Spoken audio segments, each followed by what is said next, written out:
Halo semua, perkenalkan namaku Livi dari kelas 11A1 nomor absen 21 bersekolah di SMAS Katolik Santo Yosef Denpasar.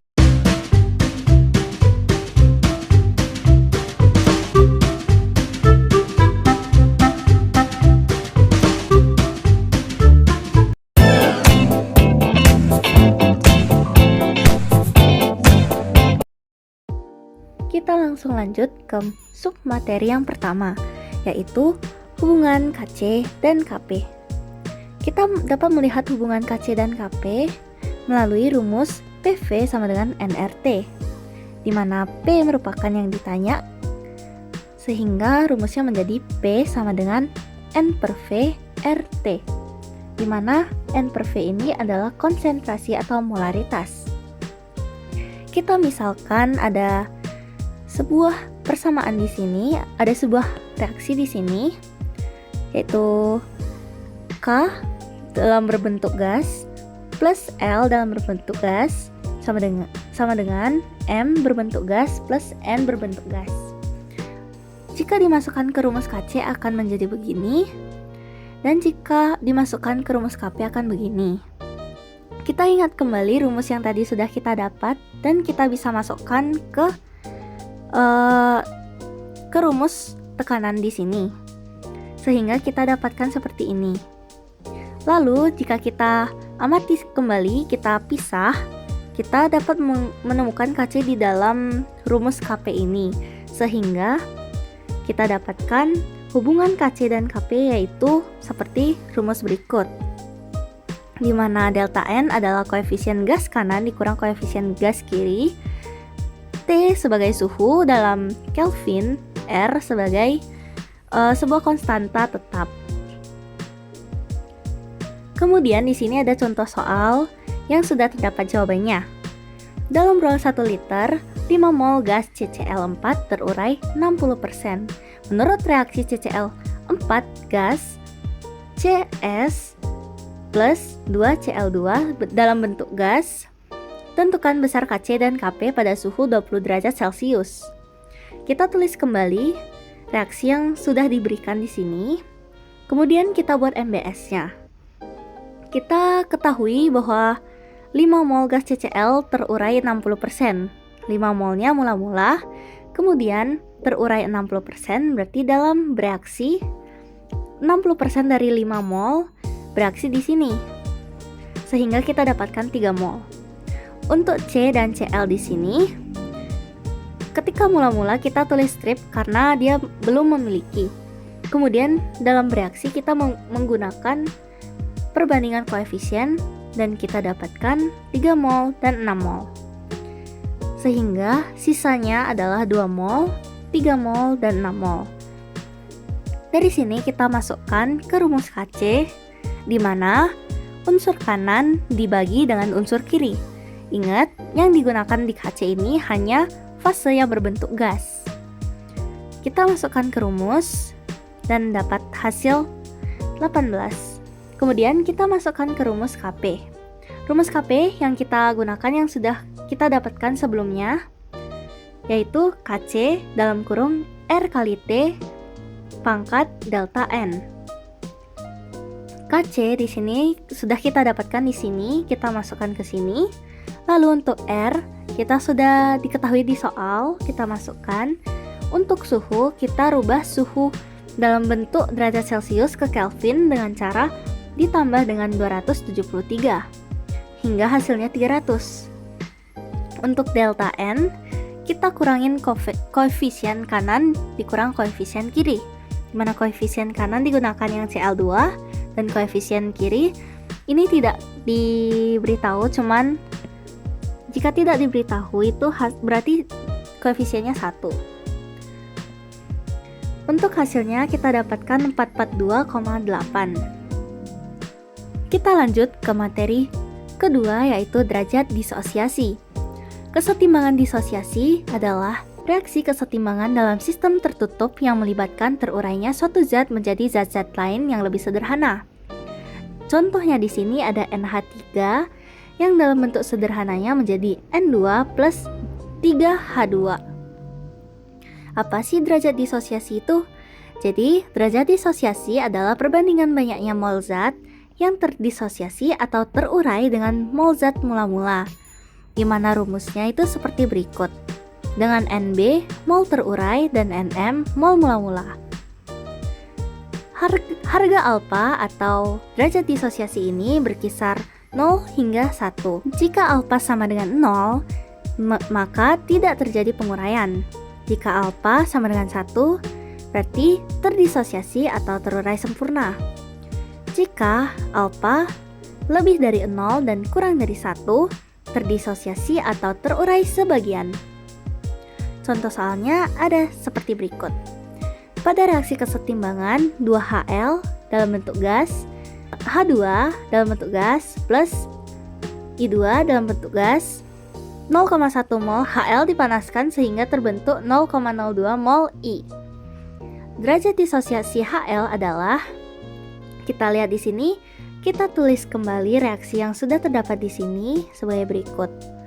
Kemudian di sini kita ketahui mula-mula HL sebanyak 0,1 mol. Kita tulis kembali di mula-mula. Kemudian di sini strip karena masih belum punya mula-mula. Pada bereaksi, kita ketahui bahwa setelah dipanaskan terbentuk 0,02 mol I2. Sehingga kita tulis di sini dan di sini karena koefisiennya sama. Kemudian untuk di sini kita menggunakan perbandingan koefisien hingga mendapatkan hasil berikut. Sehingga sisanya adalah sebagai berikut atau setimbangnya. Kemudian kita masukkan ke rumus alfa sama dengan NB per NM sehingga hasilnya 0,4. Kemudian pada materi ketiga terdapat hukum Hess pada kesetimbangan. Kita perlu tahu peraturan yang ada dalam hukum Hess. Pertama, persamaan reaksi dibalik, kesetimbangan juga dibalik. Contohnya seperti reaksi permisalan A plus B 2C. Jika kita balik 2C, A plus B, KC-nya kita juga balik menjadi 1/X. Yang kedua, persamaan reaksi kali N, kesetimbangan pangkat N. Contohnya permisalan A plus B 1/2C. Kita kali 2 sehingga 2A plus 2B C. KC-nya kita pangkat dengan 2. Yang ketiga, persamaan reaksi di jumlah sama dengan kesetimbangan dikali. Contohnya kita memiliki dua persamaan sebagai berikut. A plus B 2C dan D 2A plus B. Di mana KC-nya adalah 2X dan 3X. Di sini kedua persamaannya kita tambah. Ini kita bisa coret karena dia sama. A dan 2A di sini sisa 1A dan B dicoret dengan B di sini sehingga persamaannya sebagai berikut. Dengan KC, jika persamaannya kita tambah, maka KC-nya kita kali. KC-nya sama dengan 2X dikali 3X sama dengan 6X. Sebagai contoh, diketahui data tetapan kesetimbangan pada suhu tertentu untuk beberapa reaksi berikut. NO plus 1/2 O2 NO2 dengan KC adalah A dan 2NO2 sama dengan N2O4. Tentukan nilai KC untuk reaksi N2O4 sama dengan 2NO dalam bentuk gas plus O2 dalam bentuk gas pada suhu tersebut dalam bentuk A dan B. Kita langsung masukkan kedua reaksi ini dalam hukum Hess seperti ini. Dan kita bisa lihat di sini NO-nya kita dapat coret karena dia sama di kiri dan di kanan. Kemudian kita dapat reaksi berikut di bagian hasil akhirnya.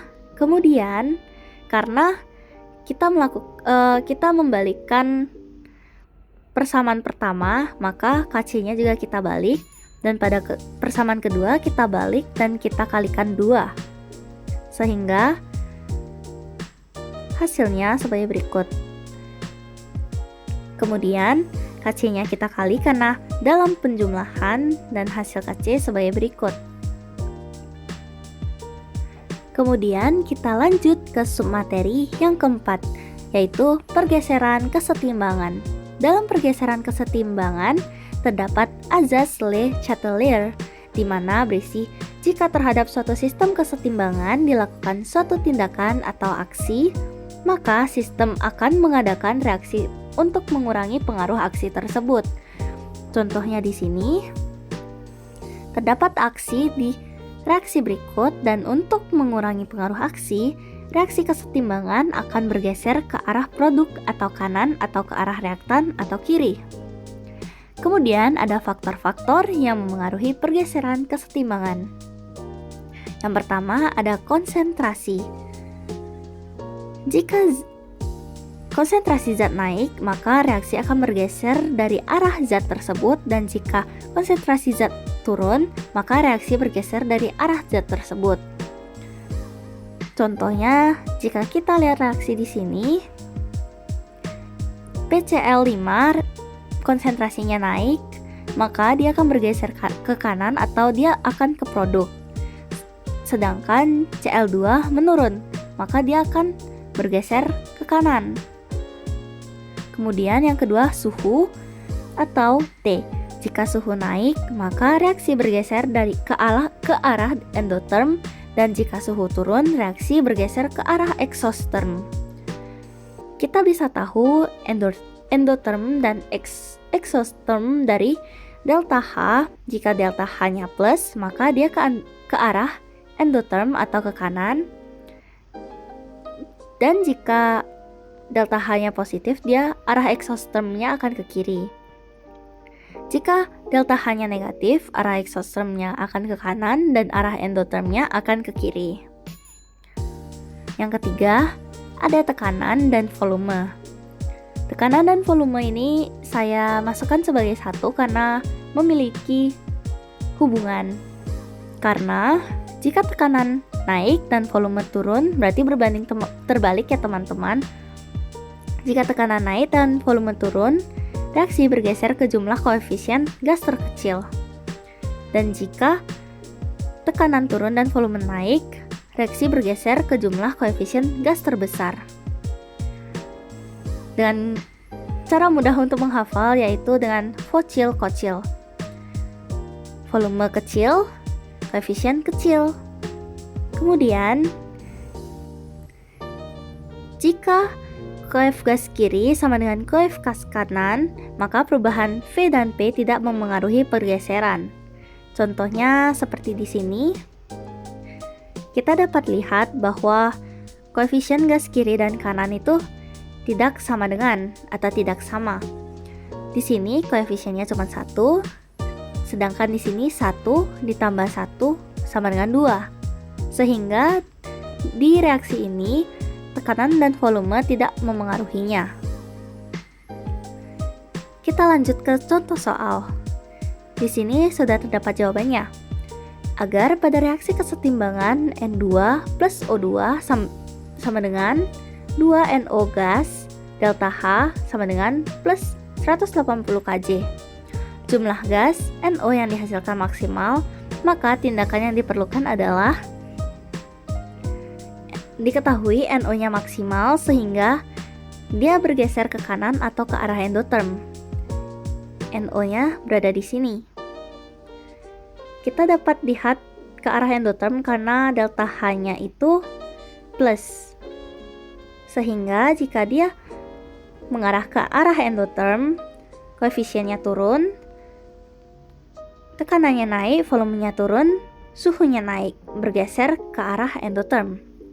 Berarti jika kita lihat dari pilihan gandanya, menaikkan tekanan, salah, menurunkan tekanan, salah, mengecilkan volume, salah, memperbesar volume juga salah. Sehingga jawabannya adalah D.